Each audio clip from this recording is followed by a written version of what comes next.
I'd always been a fan of Adrian and his cars, going way back to Leighton House times in the late 1980s. And Adrian was, the very best that's ever been in Formula One. It was a question of, how could we entice, how could we attract Adrian to join, the Red Bull team? And that's where David Coulthard came into play, who was our driver at the time, and had obviously worked with Adrian for many years at both Williams and McLaren. The opportunity now with Red Bull to join a team, but still very much a fledgling team, and to be involved with Christian on trying to grow that team with the aspiration to win races. I mean, kind of winning championships seemed a very distant dream at that point, but to try and win races was something that really intrigued me. I mean, Adrian is the only bloke that can see air.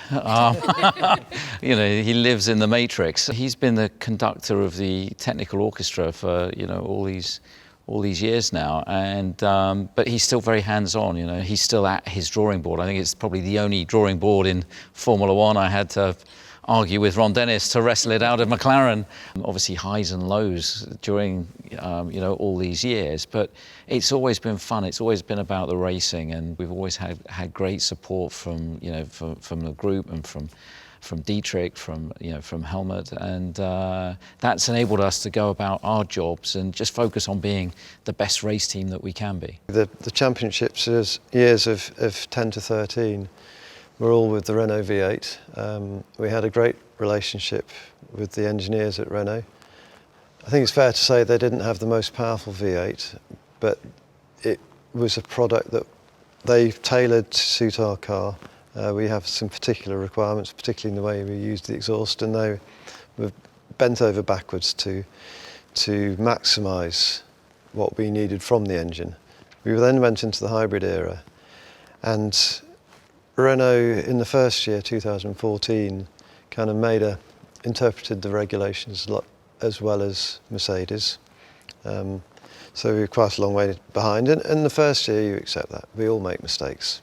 Chassis, engine, new regulations, you can get it right, you can get it wrong. They got it wrong.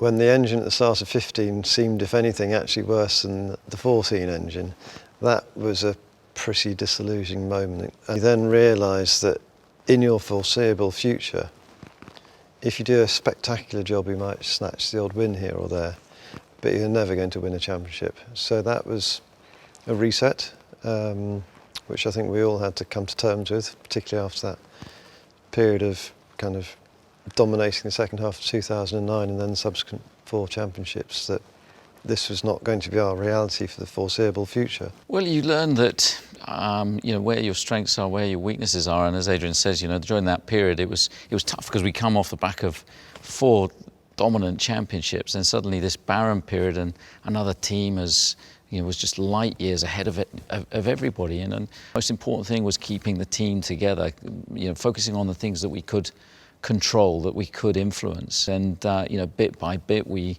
were able to snatch wins, here and there in every season bar one.